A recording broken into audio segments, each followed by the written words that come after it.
We are live. What's up, everybody? It's Daniel Allison, the average dude. You see my cousin over here. It's Winny, and she's a little stressed this particular episode. Okay.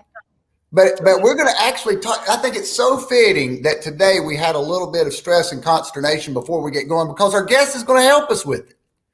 Well, I need it. I need it bad. See, we're going to learn how to use stress as a motivator, as a catalyst to do great things. It's a sign of something good happening, Jenny. So think about that. Yeah. You just ponder on that for a little bit. So you're coming at us live. You're at the boutique, right? Yes. Let me explain. Please. I'm here at the boutique because after this week, we're going live with my website. Okay. Nice. So I ran down here and everything's a mess. So I was trying to set it up, looking all cute. No. Then I was like, I'll just hardwire the little Ethernet. My MacBook's like, we don't recognize. No. So, see now, Daniel, are you still here, or was that me? Yeah, I'm here. I've got you, Jenny. I'm good. Nope, I'm just gonna hush so that y'all can talk, and I'm gonna jump in. No, we don't want that, Jenny. We're gonna have to talk. That's what you and I do. We talk, we chit chat here in the beginning. So just keep rolling with it. Jonathan said it's not glitchy yet. Melissa says hello, and hey, it's gonna be a fun show. I'm so glad to be back. I was sick last week, and there's nothing worse than being sick. You know, I mean, when you live by yourself and nobody there to take care of you, being sick is awfully hard. Don't you think so, Jenny? Now I know you've got people running around your house, but don't you think it's bad to be sick and be by yourself? Yeah. Oh, I do. Right now, I'm sick. I'm I'm glitchy. I just don't even know what to do. Yeah. Well, you're gonna let it go because that's the only thing you can do. And if you glitch, Jenny, you glitch. You know, right? Okay. Well, yeah. And I forgot my sign, so I made one when I got here. There you go. Well, hey, when you've got other things going on, so for those of you that might be joining us for the first time, Jenny, Winny, and I, we both have things going on. We love talking to great people. We love extending our network. We've got a great guest today, and that's really what it's about. So just because the I's aren't dotted, the T's aren't crossed, doesn't mean it's not a great time and a great way to meet new people. Thank you for joining us. Look at all these great comments, Jenny. Mr. Joe is in the comments. Hello, it's been so long since our last meeting. Bring on the stress. Having said that, I have another meeting at 12. That's okay, Joe. We're going to bring on our guest here pretty quickly, and you're going to get to hear some things about stress. But Jenny looks fine, even went on so-called stress meds. Well, that's good. See there, Jenny? Yeah, well, I'm gonna probably try to connect to my Wi-Fi again. So if I just kind of glitch a minute, but I think it might be better for me to be on my Wi-Fi instead of the hotspot. Yeah, well, hey, you're trying your best. You're trying your best. Our guests say, go with the fear. Go with the fear. It's not like a lion's coming out. Follow the fear, follow the resistance. I'm going to have to agree. Jonathan Peoples, who I have to thank for the introduction to today's guest. And so I binge watch. Some people will binge watch Netflix. What I did last night, I binge watched Rebecca Heiss, our guest today. I watched like 2 hours of videos. I know the message, and it's fantastic. It was interesting and learned a lot. So that's going to be a lot of fun. But Jenny, I do want to talk to you a little bit about some of the work you've been doing on our website, and maybe if she's there, and maybe you can tell us a little bit about your website, what you're doing there, and then I'd love to hear if anybody's listened to one of the episodes where it's audio only, how that actually turns out. Tell us about the website, Jenny. Lordy, you know what? I was gone completely there. I was rebooting, so you just talked to me. But am I any better right now? Yeah, you're better. No, you're better. I'm not. Does that make you feel better if I say you're better? No. Okay. Well, no. That's okay. Anyway, like I say. Yeah, let's just go ahead and I'm going to get this technical thing fixed, and then we're going to get this party going. Okay, well, let's just do that. I'm going to go ahead and invite our guest to the show, and it's Dr. Rebecca Heiss. And Rebecca is a dynamic a dynamic keynote speaker, high energy, funny, engaging. That's what I'd like to say about that. She's also an author. She's the CEO of Find Your Happy. So she understands biology. She understands how our minds work, and she's going to help us overcome our minds so we can be more happy. Welcome to the show, Rebecca Heiss. Hey, thank you so much for having me on. I'm really excited to be here today. Also, that introduction was super intimidating. I feel a little stressed out, so I'm going to use that. There you go. Yeah. Yeah. I do too. Well, that's right. Jenny. That's right. And sometimes though, when we have stressful situations, sometimes that's what makes us the most aware, right? And not even just the most aware, but it raises us to our highest level of performance and purpose and fulfilled work. So, I mean, the message out there, right, is stress is bad and go away from stress and manage stress. You know, stress isn't going anywhere. It's going to keep finding you, right? Yeah. So what can we do to begin embracing that stress and recognizing that it really actually helps us if we have the right mindset about it? That's my teaser. That's the teaser. So we're gonna dig into that a little bit more. But I did have the chance last night to listen to some of your keynote speeches, some of your podcast interviews, and so I really took in a lot of information. One of the things that jumped out at me that I thought was really cool that you did when you were the host of a podcast was the 2-minute stare down. And I'm not going to make you do it, but I want to talk about that. I love it. Yeah. So I did. I had people, complete strangers, a lot of complete strangers, a few people that I knew come on. And as part of the podcast, this visual, we would just stare at each other in complete silence for 2 minutes. And y'all, if that does not make your heart race and you start to sweat, you'll start to have this stress response because it's super unnatural. It's like, well, who's going to make the first move? You know, it's two dogs looking at each other like, ready to play. You know, who's is this an aggressive thing? I'm sweating. I'm sweating. Right? I'm staring. Yeah. But what it's part of is it's actually part of what we call stress inoculation. When we recognize the person who's staring at you, they're not causing any harm, right? They're not going to kill and eat you. So if we can get over this idea that our brain sets us into these threat responses every time we have a stress response, like you're having a stress response right now, what is fight or flight going to do to help you? That increased heart rate isn't really helping. So instead, we can change our mindset here and say, oh, instead of saying, gosh, this heart is pumping and I'm getting all stressed out and it's bad, we can say, my heart is delivering, more oxygen and nutrients so I can make a better decision in this moment.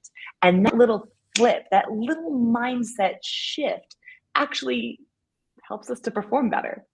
So it's a pretty wild but very simple solution to sort of hacking our evolutionary kind of poor brains. Yeah, we're reframing what's happening within us and looking at it in a way that's positive. Exactly. Hey, my heart is beating fast. That's a good thing. It can beat fast. The blood is taking nutrients to all my cells. What do you think about that, Jenny? You're scared to talk. See, Jenny. I am, because you know what? Every time I freeze, I've got that 2-minute stare down. Yeah. Here's what your brain is doing. It's literally like an exercise to your brain. So I'm sure, we've talked about exercise and how healthy it is for us. And what are you doing? Well, you're literally ripping muscles, right? Mm-hmm. That's if you're lifting, that sounds like a terrible thing. What you're doing right now is ripping your brain. That sounds like that's stress, right? That's stress. But here's the good thing. What happens after you rip your muscles? They grow. And the same thing is true with the stress response. So you have this cortisol, this adrenaline that you're like, this is not good. And then you have this DHEA, which helps you actually become more resilient. It literally grows new neural pathways. So the next time this happens, Jenny, you're like, I'm a pro. I know how this, I'm going to freeze. It's not a big deal. I got this. And so you're literally training your brain to do better under stress. It's so true. I actually love that. I feel better about it. I do. I feel better about it.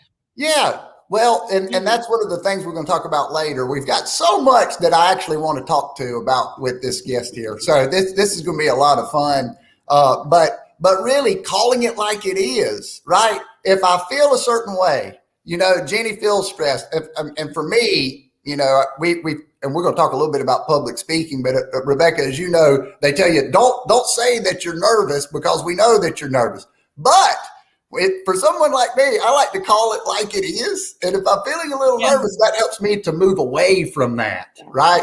What is your thoughts on that? Yeah. I mean, the first step is always to acknowledge it, right? To recognize it and say, okay, I'm feeling stressed. But the cool thing is, again, it's a mind shift, right? So I'm feeling stressed. That must mean I really care about this. So I did some research recently, which I think is fascinating. And I'm going to nerd out with you guys for a second here. Yeah, because I asked you to think back. So I want you to think about an accomplishment, a goal, something that you're really, really proud of. All right.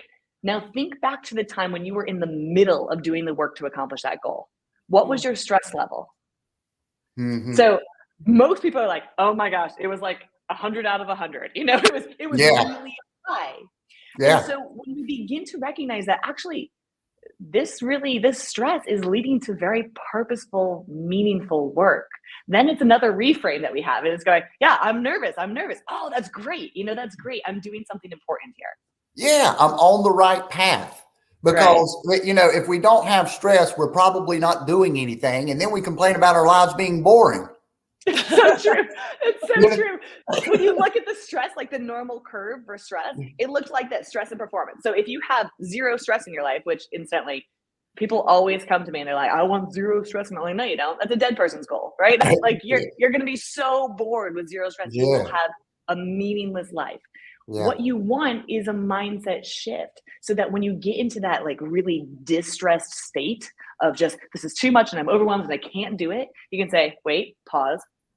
Let me reframe this, right? Mm-hmm. Let me realign myself to the values, knowing that this stress is actually going to raise me to my highest level of performance. Let me look at the Olympic athletes who under massive levels of pressure are breaking world records.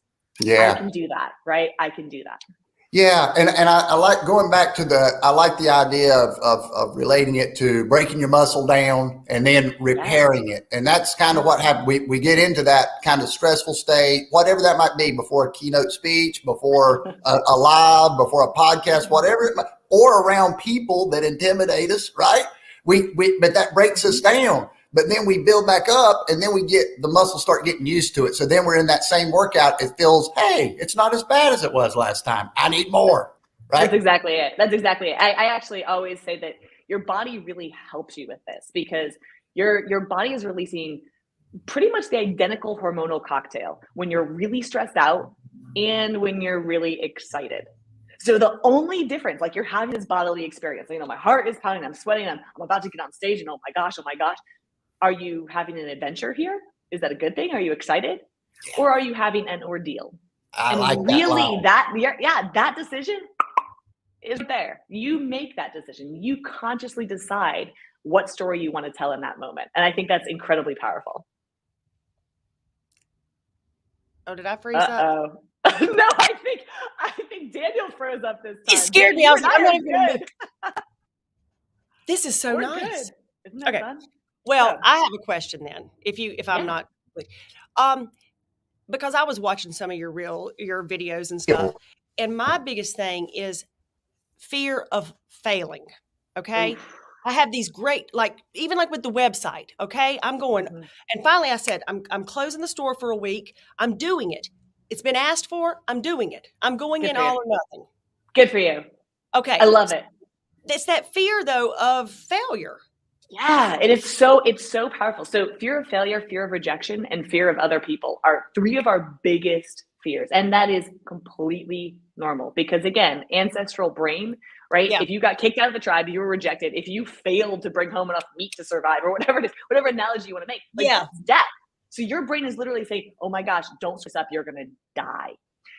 But the reframe that I'd love to give people in that state is it's either you fail to dare or you dare to fail. And that's it, because it's really easy to measure the costs of our actions. Like, what if I do this and it doesn't work out? What if I try and I'm not enough? What if? And we get into this cycle of spinning. My question is, well, what if you don't? Yeah. What if you don't try? What if you don't close the shop? Right. And those, my friends, are to me, those are the most dangerous because those are the silent sirens of regret. right? We're going to lay in our deathbeds thinking about why didn't I? What was the big risk? You said that in one of your things. You're like, why didn't I ask that question? Why didn't I raise my hand? Why didn't I just, and I try to do that now. It's like almost kind of like dare to look stupid. I don't mind it. Oh my gosh. I mean, used to I'd be like, and so I feel the only reason I'm stressed today is because I hate glitch. It's more of a perfectionist thing than a stress. Yeah. Is what I'm hearing. She really does. She stresses more about the technology than anything else. I mean, I could come on here and look a mess, but it's like the glitch. I don't like the glitch. I completely get that. It's technology is out of your control. There's only so much you can do. So this is another great recognition of how we deal with stress is like, well, do I get to control that? I've done everything I can to make sure that this is set up right. And at the end of the day, like that's outside of my control. Okay. Let it go. And then the reality is nobody is really thinking about it nearly as much as you are. I know. Right? Like the more we sit back, we're like, it's fine. Everybody's been there. It makes you actually look better because people can empathize. And they're like, I've been there. I know what she's going through. Been there, done that. And so, instead of having this like stress response of, oh gosh, everybody's going to judge me. Yeah, they're going to judge you even more kindly because they're like, so get that. See, I love it, y'all. And, the whole average dude idea of the average dude is just let the cat out of the, no more curiosity about is he average or not. I'm average, I don't want to try to be smart. I don't want to try to know everything. I don't. I've got plenty of flaws. And that to me is freedom, right? And we really love people for their humanity. We really do. Yes. The people that are so perfect, you can't even. You look at celebrities, right? And you're like, there's certain people that I'm like, be real, come on. Right. And then there's others that are like falling at red carpet events, Jennifer Lawrence, and making fun of her about it. Yeah. And we love her for it, right? I'm like, I love her. Exactly. So the more we can recognize that that's true for ourselves as well. And say, okay, well, listen, I'm human. I'm going to do everything I can, but I'm human. At the end of the day, let go of that. The less we stress out about things that are really meaningless. Yep. I agree. I've got to bring up Jonathan Peoples' comment here. He says, Rebecca Heiss has eyebrow communication on the same level as Daniel Allison. We'd love to see you guys carry on a conversation. Now, see, we could do that. We could do the 2-minute stare down and we could do our eyebrows. And man, that could get serious. Okay. That could be a skit, like a Jimmy Fallon. I mean, And Jenny, like I could use your help. I have zero eyebrow skill in makeup or anything. Like I gotta get my eyebrows looking real. Hey, I've got some extra eyebrow if anybody wants some. This part alone, I could give to somebody. Daniel, you know what? I said, well, Daniel and I, we're first cousins. And so we come from a long line of eyebrows. I mean, nothing but a long line of eyebrows. It's a miracle that I have 2 now today. They're beautiful, though. I had 1 big eyebrow. Yeah. They're beautiful. I'd steal your eyebrow game any day. I love it. That's great. All right. So now we've got a question from Joe. What does Rebecca think the worst stress related to our monkey brain that hampers our PFC, intelligent portion of the brain, and creates negative self-doubt or poor mindsets? What does Rebecca think the worst stress related to her brain? I'm not sure I understand the question. I'm going to give it a go. So listen, any stress can be bad stress, right? It's about how we frame it. So the prefrontal cortex, what he's referring to there, is our thinking portion of our brain.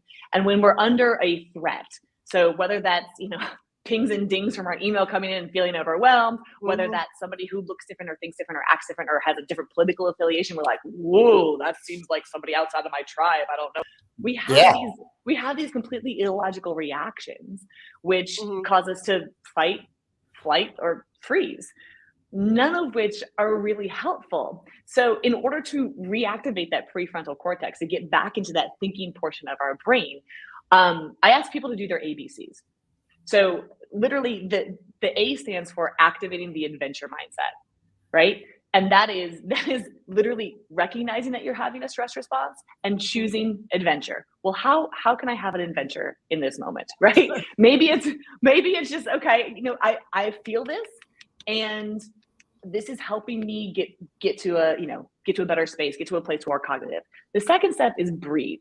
Now, everybody hates this because since you were high, you've been told, oh, just take a breath, right? Yeah. All right. Let me give you some background on that. Your breath is the only thing that you get to control in this response, other than the way you think about it, right? So you're having this outpouring of hormones, you're sweating, your heart rate increases. You don't get to control any of that. That's automated by your body. What you do get to control is going, and when you signal to your body that you can breathe slowly, it signals all those autonomic responses to slow down as well. I'd love it if we could do just, I want to give you a physiological sigh. So a physiological sigh is a particular type of breath that allows your cortisol to go down and your DHEA, that repairing hormone, to go up. So the way you do it is you breathe in really deeply through your nose. And when you can't take in any more oxygen, you're going to breathe in through your mouth and go and get that last little bit. All right. And then you exhale through your mouth. So just try it. Ready? In through your nose. Here we go. Already did it.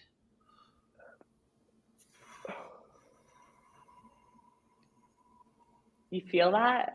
Like instantly, your whole body is like, ooh, got it. We're in control. So then the last step of the ABCs is just to get curious. So the first question I ask people to ask is it a tiger? Is it a tiger? If it's not a tiger, it's supposed to be funny. Nobody ever laughs, but if I like that. Tiger, I saw that. I know the funny line coming up. Go ahead. Thank you. Yeah, if it's not a tiger, then it's not going to kill you. Yes. And so for 200,000 plus years, no one has ever had a tiger charging them and gone, like, I wonder how fast that tiger's coming. Nobody does it. Nobody does it. So when we're willing to be curious, we get kicked out of that stress response, out of that fear response, and back into our prefrontal cortex. So hopefully that answered your question. Oh, it's beautiful. And what doesn't kill us makes us stronger, right? I mean, so actually, there's a lot of truth to that. I mean, people pay a whole lot of money to have like people make them uncomfortable. Look at Spartan racing, right? It's literally, it's a whole industry. Like, make me miserable. Okay, yeah. I think it goes to that breaking down. Getting uncomfortable really is a breaking down, as you say, and then recovering. I really like that metaphor or analogy or whatever we're going to call it. So one of the things that you talk a lot about too, Rebecca, is our stories that we tell ourselves, stories that we tell about other people as we try to kind of, who is this person? And I know in one particular keynote, you came out and you were in a red dress. We're not talking about That was a scary keynote. That was a scary one. That gave me sweaty palms. I said, okay, I see what she's doing here. And I said, okay, but tell what you did in that keynote, and then tell a little bit about the beginning portion of that, especially the story that we tell ourselves about others. Sure. Yeah. So the background on the keynote, it was a TEDx Clemson keynote, and I came out in this very strappy red dress with a slit all the way up. And I did a little like tango dance, right? Yeah. And I was sweating buckets.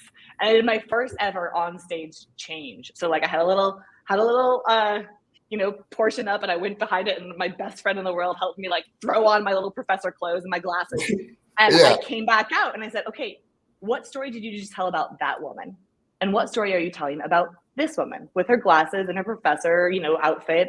And so often those first impressions, we're telling stories about people based on their age, race, gender, weight, you name it, before they even open their mouth. And so, so often I think it's really, really important to recognize, sure, people are telling stories about you, but you are also telling a story about yourself. Right. And controlling that story, like, this is how I'm presenting myself and I'm okay with it, is so valuable. So that's the back end. And I'll tell you, it was that on stage change was terrifying. I was in a little bit of distress trying to get the microphones all rehooked up. So No, that's fun. I noticed in your speaking, you really take some chances to get the audience attention and engagement. Can you talk a little bit about that? I know you've done a few different things. I think it's awesome. Yeah, sure. I mean, listen, the bottom line to that is if I'm not having fun, I know my audience isn't having fun.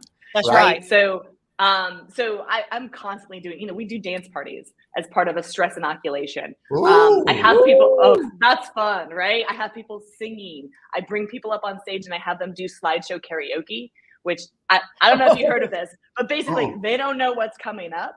And I have them just go through and present as if it was their presentation. And here's what ends up happening, right? What ends up happening is they do an okay job. But everybody's like, wow, that was amazing, because they know that the person that got on stage wasn't the expert.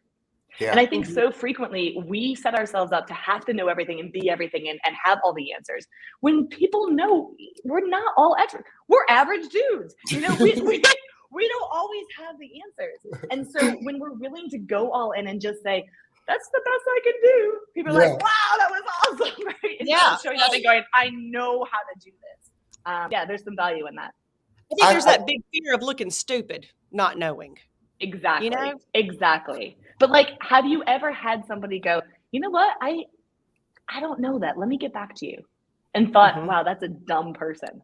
Yeah. No. I actually say I respect them more. Now, I've got to tell this story. So I love these sorts of things. These things where, everybody has what I call their shoebox of knowledge, this thing that they know a lot about. And it can be scary to get in that shoebox with them because it's intimidating. So there's a professor of history that goes to the coffee shop downstairs here. And I go there every morning and I love to engage with her because I know so little about history, but it's made me interested in history. It's made me, and what happens with her, she's excited to hear what I'm learning because it's new to her. And she's, hey, here's this, 40, we'll just say 40 plus. We'll just leave it at 40 plus. And this 40 plus dude that is trying to learn about history, and I know so little about it. I mean, I was embarrassed at first to say I know no history. But now it's so much fun to be learning, right? Yeah, that's so interesting. I think so often it's our embarrassment, this massive fear that holds us back from going, let's lean into that. Let's find out more. Listen, there's so much information out there. Our brain is processing 400 billion bits of information every single second. That's insane. We cannot be experts at all the things. That's why we have teams. That's why we have people that specialize in different, so the more we're willing to do exactly what you just did there, Daniel, and go, wow, this is really interesting. I know nothing. Teach me. I think that's incredible. And I think that takes a lot of guts too, showing up and being willing to put your hand up and go, this may make me look bad, but everybody else is in that situation. I know nothing about history. I'd be in the same, I know nothing about history. Yeah. And so having that growth mindset and showing up and going, I know nothing, but I can, right? I can learn. I think that's huge. Yeah. Well, to your point, I think it's finding adventure in everyday life. So we don't have to wait on a keynote speech to get uncomfortable. It's everyday people that we can look for that opportunity to grow. And if we're growing, we're going to feel good.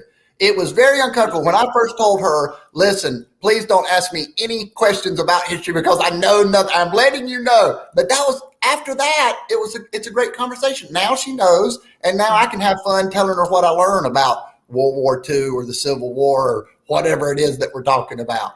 I love that. I mean, you're finding awe in the everyday. And that's so important. I think so often we chase happiness or we chase awe or we chase wonder. I'll be the first one to raise my hand and say I'm guilty of that. I set up this whole year as my year of awe, and I was going to go do all these amazing things. Ooh. And I quickly realized that every single day I'm having this conversation right now, and I'm got chills because I'm having so much fun and I'm so in it here. I don't have to go to some Buddhist temple and I can experience it exactly where I am. And I think so frequently, as leaders, we try to be awe-inspiring, and that's not it. We miss the point, right? We're awe-inspiring because we have something that fills us with awe. Right. And that's learning or history or, Jenny has a question. Yeah, I believe she does. Jenny, please. It's either going to be my hand. I forgot my question. I love that. Yeah. But I just wanted to take this moment to say, Daniel, if you're learning about history, this would be a great time for you to watch Hamilton. Hamilton. Yeah, I guess I could. Jenny tries to get me. Pop culture is another thing. You don't want me on your trivia team. I'm terrible at pop culture. I was really struggling to come up with it. Yeah, go ahead. No, I think you both need to watch Hamilton. It'll make you learn history. And okay. Yeah. I'm a huge Hamilton fan. I will give you that. Now, if we could make schools, right? If we can make education more like that, I would say entertainment, right? Yeah. That's huge, right? Like if you can sing all the lines of Hamilton, you know a lot of history. That's right. Stuff. Why shouldn't we be learning and having fun? Aaron Burr. I mean, all these people. All of a sudden, I'm like, I didn't realize that's what that was, and that. Okay. And they come to life. It's like, yeah, it is. Yeah. Yep. It's like the French Revolution. All of a sudden, I'm like a history genius. I love it. Why not? Find the moment that works for you, Find the way that you love to learn. That's right. So learning history now, it's as simple as turning on YouTube and it takes me into this wonderful world of I can digest that information any way I want to, right? I think this is both the danger and the curse of living in the world that we live in today, because I will spend entire days, weeks, months, and I'm like going on these wormholes of like, oh my gosh, this is so exciting. I love this research so much. And then I'll pop up and I'm like, I know. Oh, the world's gone by. I have to do things. What happened? What a gift. But like we were talking about earlier, we can learn stuff, and I do want to talk a little bit about technology and some of the things that are happening there and how technology is advancing faster than what our biological mind is advancing.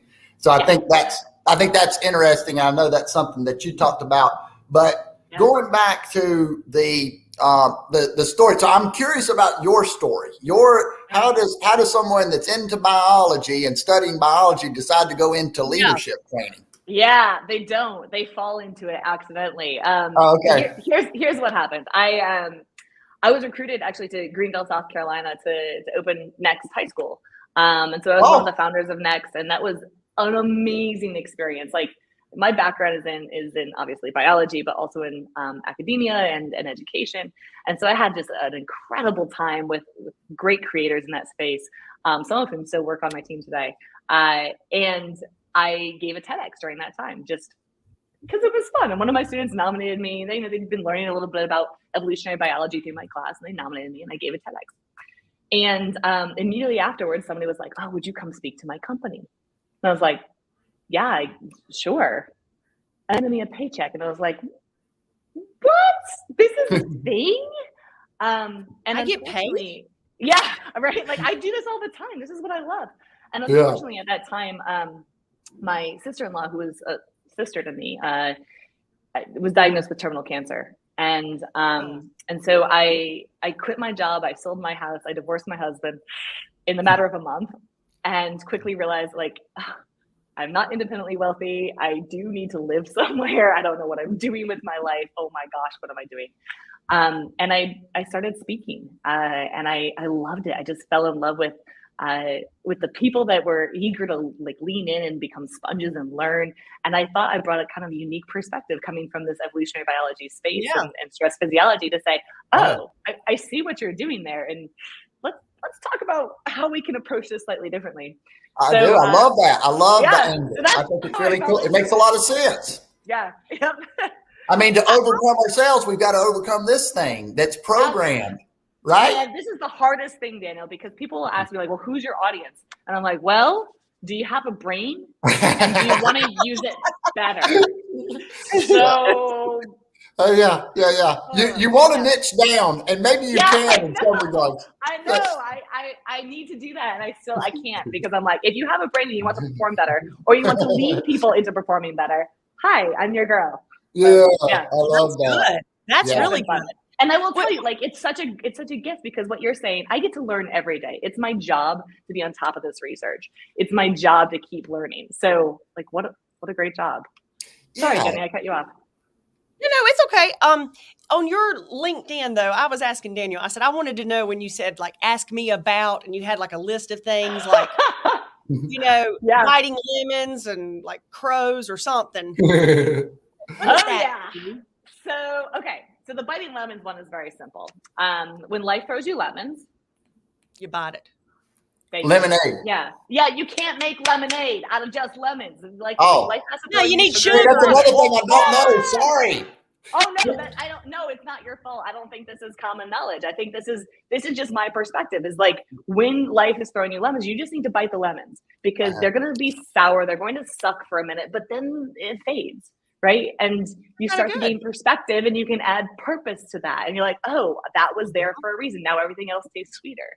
So that's just kind of my quick thing. The crows. You know what that reminds me of, and I'd like for you to comment on this. What the way that I view that is the amore fati, right? The love of one's fate, the love of what happened. So it's similar to the metaphor with the roller coaster, like throw your hands in the air, whatever happens, lemons, I'll take a bite, right? Yeah. It's just accepting, hey, if I want to be alive, as long as things are happening, those have to be good things because that is what happened, right? That's right. That's right. I mean, you can take one of two perspectives, right? And listen, I do not want to be Pollyanna-ish or say like, oh, all you have to do is shift your mindset and everything's going to be great. No, it won't, right? There are bad things that happen. Kim's death was a huge, awful thing for me. And we all have traumas. And what the science shows, which is fascinating to me, is the more trauma, the more stress in general that people have, the more they report having a fulfilled, purposeful life. So again, the more we can think about this stress as going, oh, this is building me. This is building me. This is building me. I'm becoming more resilient and my life is becoming more meaningful from this. Now, it will not feel like that at the time when you're going through it, right? I do not want to gloss over anybody's trauma, right? But once you live through it, that perspective. What doesn't kill us makes us stronger. And how many times has that door closed? And the farther we get away from that point, wait a minute, thank you for closing that door in my face, right? Yeah. I mean, time changes the way that we perceive that happening, right? Whatever that was that happened in the moment, oh, that was terrible. Give it a week and find out, you know? What I've been saying recently, even about the stress level today, but saying, hey, we're making memories. Like we went camping, it was pouring rain, and everybody's like, I said, y'all, we're making some memories. This is a memory. We're going to talk about this. Remember that time? Making memories. I love that. So I mean, this relates really well to the work that I'm really excited about right now, which is in mountaineering. Now, I'm not a mountaineer. Don't get any wrong impression. All right. But they talk about type 1, type 2, and type 3 fun. So type 1 fun is what like any of us would recognize as fun. Like it's going to the pub and having a friends, very easily hanging out on the beach. Right. Type 2 fun is that like grueling, I'm climbing a mountain, it's tough and it may not be fun at the time, but you look back and you're like, yeah, that was great. Let's do that again. It was fun. Right. Yeah. And then type 3 fun is not fun at all, but it makes for a good story. Yes. And so I really believe that stress curve is exactly the same thing. What you're saying is type 1 fun is like, I'm laying at the beach and that's fine. But it doesn't mean it's not fun, purposeful, but it's not memorable. It's so exactly. funny. Type 2 fun, you're like, I'm a little bit stressed out. But that's when people like really start to build and say, oh, this is meaningful work. And then type 3 fun is like, oh my gosh, I am stressed out of my gourd. I don't even know if I can handle it. But giving some time and you look back and you go, wow, that built me. Look at Here's the story that I have. Yeah. No, so I love that. And, and I've had people call me before and tell me about a bad situation, something that they're going through. And I'm like, that's terrible, but man, you sure do have a great story if you come through this. It's true. I mean, it's because it adds a little context, a little substance to what it is. And everybody loves the comeback story, right? I mean, it's so true. But listen, remind me never to call you if I'm going through something. Exactly. Daniel's like, boy, if you can make it through that is going to be great. Yeah. I'm like, how can we make money on this? No, I'm just saying. Stories for days. Yeah. I'll tell you. When you look at great speeches, great keynoters, it's always coming through something, right? It's always, so that's just, think of that as material for your life, What a great story to be able to draw from. And Jenny, I can't walk away from this without saying crows. So I studied crows for 10 years. I have a tattoo of a crow on my side. Yeah, they're my babies. I was just wondering what the crow was about. Listen, we could do an entire separate podcast on crows because I was at one time, try not to be too impressed, one of the world's experts on crows. So it's a fun aside of my life. I've never known a crow expert. I'm the crow girl. Yep. It went so far as to get a tattoo of the crows too. I love it. Wait a minute. I could Google crow trivia. And I got you. And you'd be the girl? Let's go. Yeah. Bring it on. Bring it on. Well, man, while she's looking up that, I'm gonna be thinking about the 3 ways that we can take a life situation or event. So I wrote down while y'all were talking, scale the situation, right? There's things in our life that happen, death and sickness being like, that's the 10 on the pain scale. But then too often we make things that just happen that aren't life and death. They're too high up on the pain scale, and we experience the same type of pain. So sometimes I call it looking at the poles, right? Like what is the worst case? Let's make this even. How could it be worse? How could it be better? And then we have a better idea of where it appropriately scales, right? I love that. I love that perspective. Yeah, I mean, and I think one of the things that I think we have this quiet quitting culture and this really engaged work is that when we get into this point where we're feeling stressed, we're like, we shouldn't feel this way. And so we quit and we go to the beach or it's like, no, you're cheating yourself out of some meaning, out of some purpose. So your analogy there, or your strategy there to scale it and say, well, if you're feeling stressed, is it a 7 out of 10? Or are you like, I'm dying, it's a 10? I had a very interesting moment in my life last year, and I will not go into too much detail to protect the innocent. I collapsed on stage. Oh, it was fairly serious. I collapsed on stage. I thought, for a moment, I was like, "There's something really wrong." I went in. I had an MRI, and the results came back. Oh my gosh, you guys! All right, I'm completely fine. Everybody who's listening, I'm completely fine. Okay. All right, but the results came back, and it said glioblastoma and aneurysm, call immediately. Now, I've had many people in my life die of these things, and I was like, well, okay. Wow. So I just read my destinies, right? And here's the reality. If somebody had told me that was going to happen to me, I was like, I will freak out. I will go all the way to 110. It will be a bad, stressful situation. And what ended up happening was I was super calm about it. And I was like, wow, you know what? This has been a really good ride. Right? This has been great. So I want to challenge you all and think about that for your own life.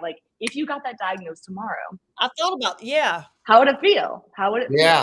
So this was a mistake. I'm assuming they sent you a total medical mistake. Medical mistake. Everything worked out. I'm fine. But so how did you feel? Take us on that journey. Now I'm interested. So you had that. You felt peaceful. Then you got the news. Okay, it's been a mistake. You're going to live. How did that feel? And I was like, oh, great. I mean, I can't tell you that I had this massive oscillation, which is what I would have predicted. I would have predicted that I would have gone oh my gosh, let me do it. We're gonna figure this out. I'm gonna survive it. And I was just like, all right, this is great. And then when I got the news that it was a mistake, I was like, all right. It was so flatline. But what was the time joy to be able to say? About what was the time period? 3 hours. Oh wow. Oh, okay. Enough to have it settle in and go. Oh yeah. Yeah. And I guess mistakes like that do happen. I mean, even when we're talking about life and death information, sometimes information gets passed that it's not accurate. And it just went in the wrong section. And it's one of those things that I would never wish that upon anyone. And yet I think I wish that upon everyone, because it is such a jolt of if that was my 10, if that's what I thought was my 10, it's not, gives you a whole new perspective on what your day to day is, right? Yeah. So what would you say that would prompt, you would encourage people to do? The first thing that popped into my mind was that song, live like you're dying. You know what I mean? Oh gosh, listen, I sing that sometimes in my keynotes. Just, I mean, not full out, but I would never get another keynote. Trust me. Woo! That's awesome. On stage. Yeah. I mean, the whole way our brain is set up, it's not set up for happiness. It's not set up to have us play all in. It's not set up to have us live like we're dying. It's very conservative. Mm-hmm. So our brain is constantly just protect. And if we listen to that, then we actually do miss out on living. We don't totally go all into our lives. So I would say, you know, when you hear those songs, you are dying. Like, I'm going to give you a diagnosis right now to everybody. You're dying. Sorry, that's hard to hear, but you are. No, it could be tomorrow, and it could be like 20 years from now. But like, what stops you from doing all those things, from checking those boxes as we go, finding that awe every day? They'll never take me alive, Rebecca. I love it. Good. Go in all beat up, my friend. Yeah. Well, I want to talk about, you know, a couple of things actually. So one thing I want to talk about how everyday life, finding magic in the mundane, right? We wait on these, as you were talking about earlier. Oh, I'm going to do something big this year, and we think that's going to get us to this elevated state somewhere beyond what it is that when we just kind of feel good, right? When we just have a good experience. Yep. And you know, and sometimes I find myself like, oh, I want to go somewhere. Well, why don't I just?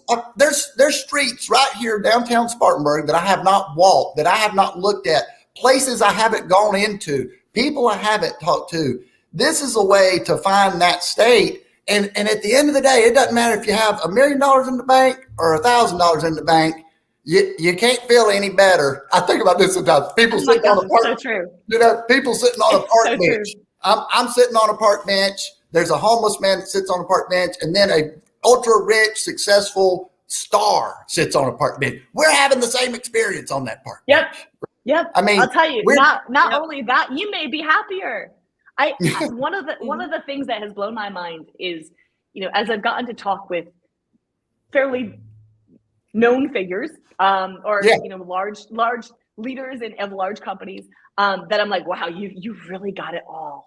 And they're impressive humans. Miserable. They're miserable, my friend. Yes. We always think somebody else's life is better. We're like, because we're comparing upward. We're like, oh, when I have this, when I have that. And that's called the hedonic treadmill, right? You get on this thing and you think, when I achieve this, when I have this in the bank, when I go there, then I'm going to be happy.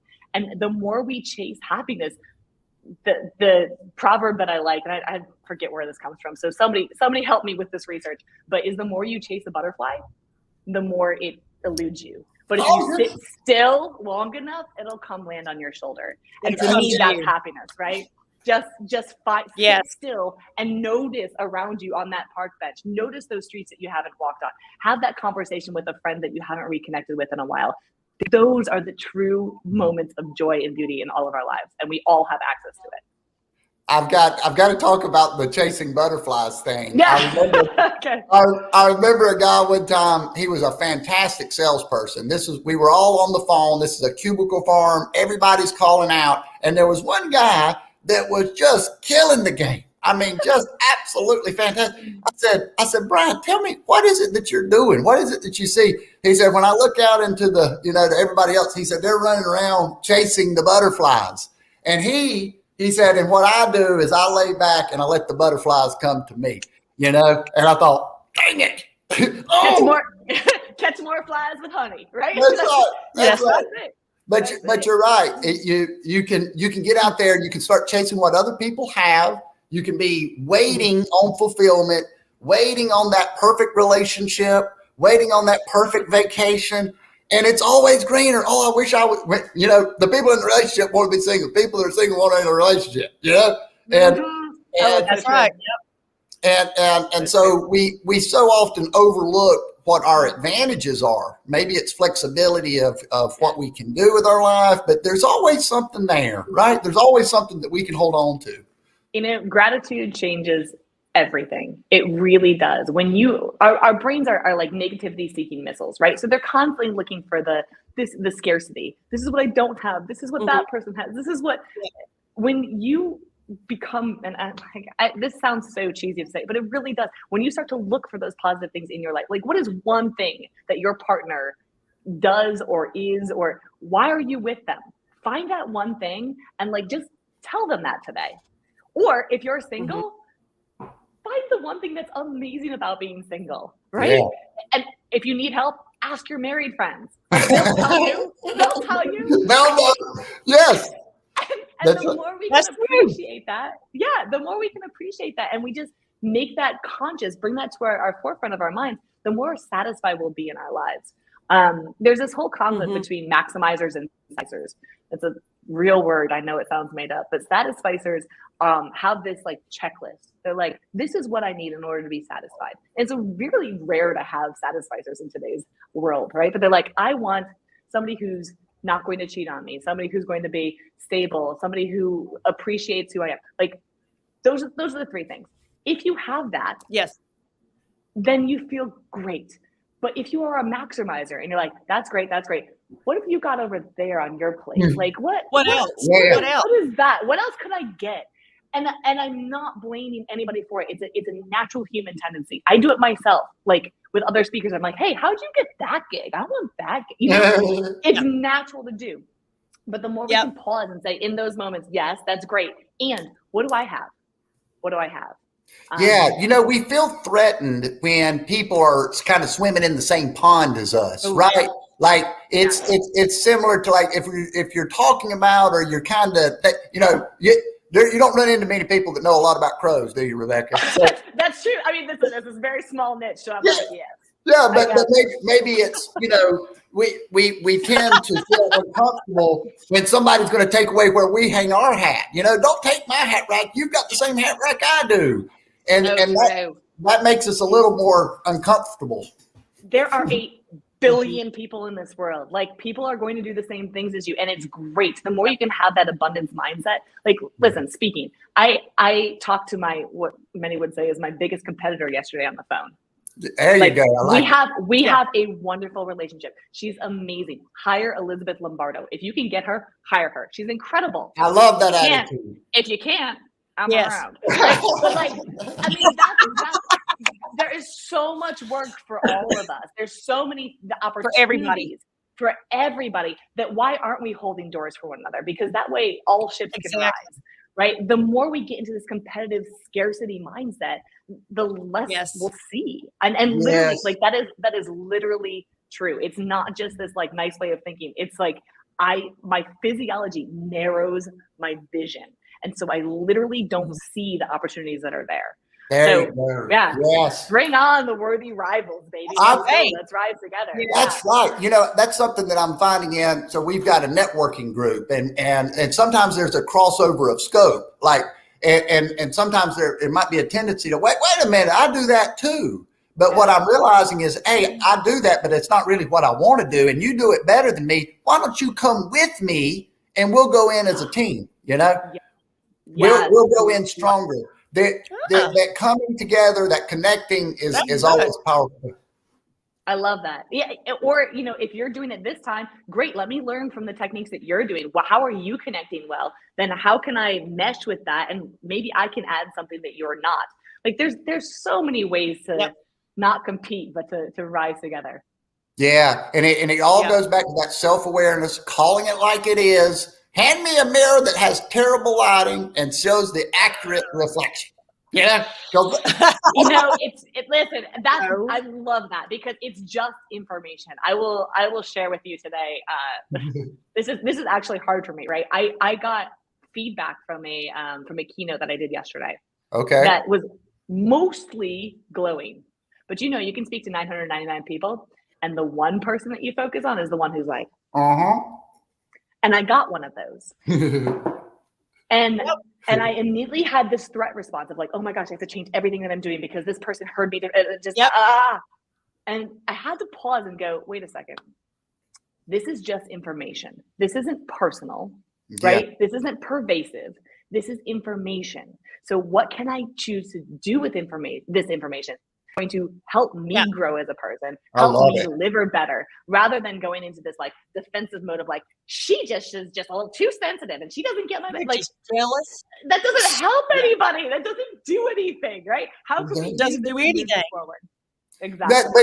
That's exactly what I'm talking about. I think that is fantastic. You take this information, you take this reflection, and at first it's like, ugh, but then it's like, now wait a minute, what can I learn from this? You know, it doesn't mean I have to buy in completely, but I can take that as one of the many opinions that's out there to paint a better, more accurate picture. But do you have to do anything with it? I mean, do you have to? I mean, yeah. I'm just saying, it's like, so do we have to like change anything, or just acknowledge, hey, they're entitled to their opinion? I think it's really important to have that discussion every single time, because you know, if you can process that from a non-threatened space, you might find something that you can adjust or tweak or deliver better. In this case, for me, it was like, okay, let me sit back and think about this. And I actually went back and I watched my footage, because the way she heard me say something was, I didn't think how I said it. So I went back and I watched, and I was like, yeah, I didn't. That's okay. But I still want to acknowledge that and say, listen, thank you so much. It was never my intention for you to hear that. Here's what I said. Thank you for helping me so that I can reinforce the message that I am saying, so that others who you know, might be a little sensitive to this aren't hearing what you heard. So at the end of the day, you know, it's just like, can you ignore it? Sure. Like, of course you can ignore it. Sometimes. And again, I think people get into this space where like, I have to please everybody. No, you don't. No, you shouldn't, right? You absolutely shouldn't. It is not my job to make everybody happy. It is my job to deliver information that is sometimes difficult to hear, that is going to challenge them, that is going to raise up their stress levels. That's my goal. You should feel stressed by me. Good, because you're growing then. But yeah. No, you know, that's interesting. You know, the truth, the things that make us respond in an emotional way that hurt. They say the truth hurts. I've noticed to pay closer attention. If something's like, wait a minute, I feel something. It's like there's awareness of like, right? That's an alarm to tell us to pay close. If you want to grow, and if you grow, you're going to feel better and you're going to feel happier. So I think it's a good idea, me personally, right? Because I have avoided and compartmentalized and put those things away. That person's crazy. That mirror is terrible lighting. I do not look that way. Yeah, you do. Yeah, you do. I have a whole app around this, right? I have a whole app around this concept where like we're getting feedback where, you know, you ask a group of people, hey, you know, how funny am I? Like I use humor. Like, am I funny? How inspirational am I? How good are my listening skills? And they rate you anonymously. And I will tell you, it is terrifying. Every time I put out one of those polls, I'm like, but it's just information, right? This is just how we all grow. So, Hey, I want to apologize. Yeah, exactly. Sorry, Dana. 1 to 10. Where am I? No. What I want to say is 1 being great, 10's excellent. Sorry. Go ahead. No. I love that. I have to read it. I saw that you had an app, but I didn't have a chance to see what all that was about. Thanks everybody for all those comments as well. That's normally we don't have so much to talk about, and I have to use the comments. But today this has been fantastic. We've had so much to talk about. I have a whole lot more to say. And we have to do a part 2, Rebecca. We have to, because when I'm like hardwired, I got a lot to say. Yeah. Hey, Jenny, I'm so sorry that you're. I'm so sorry that you're on today. I'm like, I want to say that. Yeah. Oh, I know. Well, hey, this has been a learning experience and a stressful situation that you're going to learn from, and you're going to be glad it happened. You're going to be glad it happened. So give it a day. Making memories. Yeah. Give it a day. I did want to talk about these cognitive biases and the way that we sometimes like. I've been toe in the water in Twitter just to like watch the social experiment that is Twitter, because you could say the sky is blue, and you better. No, it's not. Yeah. And then, but I just want to briefly get your thoughts on, or take as long as you want. I don't care. Tell us about what you think about cognitive biases and how to be objective and to let go when we dug our heels into something. My gosh, that's gonna take 3 days to talk. Okay, yeah. That said, I'll give you the quick version. The quick version is that, listen, we're all biased. Like, we are all biased. We all have filters through which we see the world. So recognizing that is really the first step, is going, oh, I see the sky is blue. It's very clear to me. What is this person seeing? And then why? So I think the big workaround here and the big take home, I guess, is stay curious rather than feeling threatened, because we are very quick to go tribal. And when we get into our little bubbles, which social media helps us to do, we get around people that think alike and that speak alike and that see the same things as we do. And then that gets reinforced. Right. When we hear a comment coming from the outside, we're like, what? Who is this person? I'm sorry. Unfollow. Yes. And so instead of learning from that, right, we go to this threat or this ridicule, same thing as threat. And we're like, oh, that person is an idiot. Ha ha ha. Look at how dumb they are. Instead of going, wait, what are they seeing? Is that possible? How can we be curious about that? Yeah. I love that. That's what I wanted you to say. Get curious. Get curious. You know, when we've got people with different there's a lot of smart people out in the world. Well, a lot of smart people. And they have different experiences. And when we feel challenged, it's mainly because we need to feel safe in what we think we know, but they know stuff too. Yeah. Dude, I gotta throw in this little bird fact because it's actually relevant. Yeah, bring in the crows. This is where I was like, my study of biology really helped me, because what I realized is that birds can see north and south. They see magnetic poles. So they actually have a sense that I don't have. Wow. So in thinking about this, I'm like, okay, so I know how to measure, blue light through my eyes, but do I know how to measure what it feels like to be pulled north? What are we missing because we can't measure it ourselves?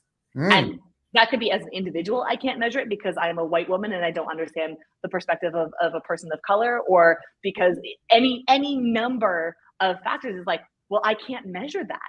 Yeah. Because my perspective doesn't allow it. And so when we begin to come back to that and go, oh, this isn't a deficit of me. This is not a threat of me. This is just a different way of viewing the world, a different way of seeing north and south. And I think that's a really powerful way to think about it. Yeah, that's great. We can't fully be in any person's shoes and know exactly what they've experienced. We can't be behind the wings of a crow and know exactly how and feel it. Yeah. Exactly. Yeah. So there's always a story that you don't know about. Hey. One thing. I know this is probably, a lot of people know this, but this is a little interesting fact. Okay. What is a group of crows called?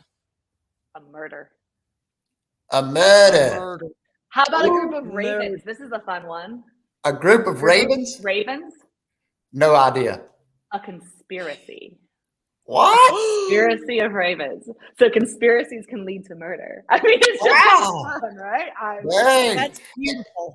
Hey, what I will say, we're kind of laughing about it, but their world is full of interesting things, right? You dig enough into crows or whatever it is, history, that's a little broader, but you know what I mean. You dig into that shoebox and you're going to find some interesting stuff. Yeah. Yep. I still use crows as examples in my talks all the time. Exactly. You start finding these life applications through whatever it is you're looking at. Yeah, this has been so much fun, y'all. I've enjoyed this. Likewise. Thank you for having me on, guys. This is a blast. I want to keep going. Yeah, I know. Me too. I guess I better sell some HVAC services, though. If you must. Hey, I guess I better work on my website. Yeah.